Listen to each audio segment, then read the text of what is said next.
नमस्कार. आज आपण एका अशा जबरदस्त कायद्याबद्दल बोलणार आहोत जो सामान्य माणसाच्या हातात एक खूप मोठं शस्त्र देतो.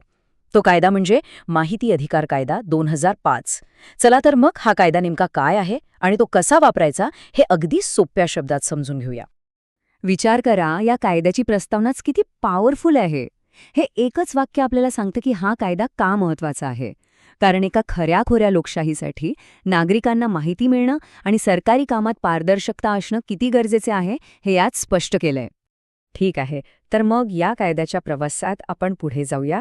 या 5 मुख्य टप्प्यांमधून आपण माहिती मिळवण्याची संपूर्ण प्रक्रिया अगदी व्यवस्थितपणे समजून घेणार आहोत.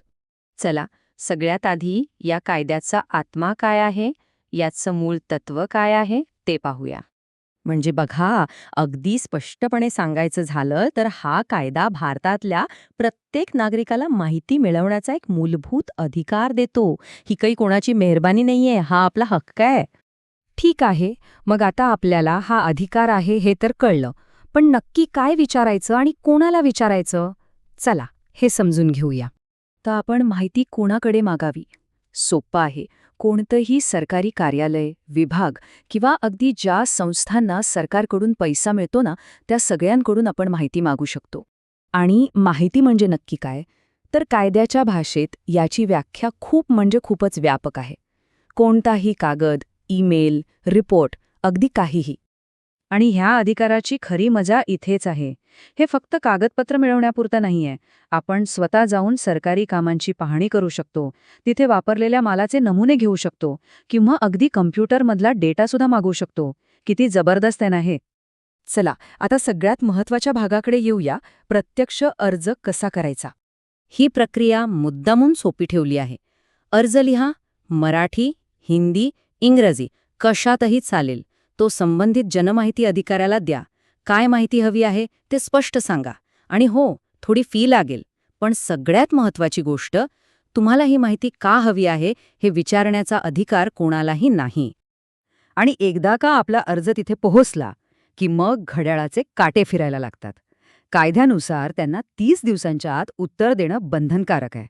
पण जर प्रकरण खूपच गंभीर असेल, म्हणजे एखाद्याच्या जीविताचा किंवा स्वातंत्र्याचा प्रश्न असेल, तर ही वेळ 30 दिवसांवरून थेट 48 तासांवर येते. इतकं महत्त्व आहे याला. बरं, सगळं काही इतकं सोपं असेल का? नेहमीच माहिती मिळते का? नाही. काही वेळा अर्ज नाकारलेही जातात. मग तेव्हा काय होतं? तर याचं उत्तर आहे हो. विनंती नाकारली जाऊ शकते. पण त्यासाठी खूप ठोस आणि कायदेशीर कारणं असावी लागतात. कोणी उठून आपला अर्ज फेटाळू शकत नाही. ही काही कारणं आहेत ज्यामुळे माहिती नाकारली जाऊ शकते. म्हणजे बघा, देशाची सुरक्षा किंवा एखाद्या कंपनीची व्यावसायिक गुप्त किंवा कुणाच्या खासगी आयुष्यात डोकावणं, या गोष्टी टाळण्यासाठी काही बंधनं आहेत. म्हणजे पारदर्शकता आणि इतर महत्त्वाच्या गोष्टींमध्ये एक संतुलन साधण्याचा हा प्रयत्न आहे. पण एक गोष्ट लक्षात ठेवायला हवी. अर्ज नाकारला गेला म्हणजे आपला रस्ता बंद झाला असं अजिबात नाही. उलट इथून पुढे कायदेशीर लढाई सुरू होते. त्यासाठी एक ठरलेली पद्धत आहे. पहिल्या 30 दिवसात त्याच कार्यालयातल्या वरिष्ठ अधिकाऱ्याकडे आपण पहिलं अपील करू शकतो आणि समजा तिथेही आपलं समाधान झालं नाही तर पुढच्या 90 दिवसात आपण थेट राज्य किंवा केंद्रीय माहिती आयोगाकडे दुसरं आणि अंतिम अपील करू शकतो. आता शेवटचा पण महत्त्वाचा प्रश्न. या सगळ्यावर लक्ष कोण ठेवतं? या कायद्याला खरी ताकद कशामुळे मिळते? पाहूया. तर ह्या व्यवस्थेवर देखरेख ठेवण्यासाठी 2 पातळ्या आहेत. केंद्र सरकारच्या कार्यालयांसाठी आहे केंद्रीय माहिती आयोग आणि प्रत्येक राज्याच्या अखत्यारीत येणाऱ्या कार्यालयांसाठी आहे राज्य माहिती आयोग. आणि जर एखादा अधिकारी मुद्दाम माहिती द्यायला उशीर करत असेल किंवा चुकीच्या कारणांसाठी माहिती नाकारत असेल तर कायदा त्याला मोकळं सोडत नाही. त्याच्यावर रोजच्या रोज दंड आकारला जातो. हा दंड 25,000 रुपयांपर्यंत जाऊ शकतो. यावरूनच लक्षात येतं की हा कायदा किती गंभीर आहे आणि त्याचं पालन न करण्याचे परिणामही तितकेच गंभीर आहेत. चला तर एकदा पटकन नजर टाकूया आपण काय शिकलो. माहिती मिळवणं हा आपला हक्क आहे. 30 दिवसात उत्तर मिळायलाच हवं. माहिती का हवी हे सांगायची गरज नाही.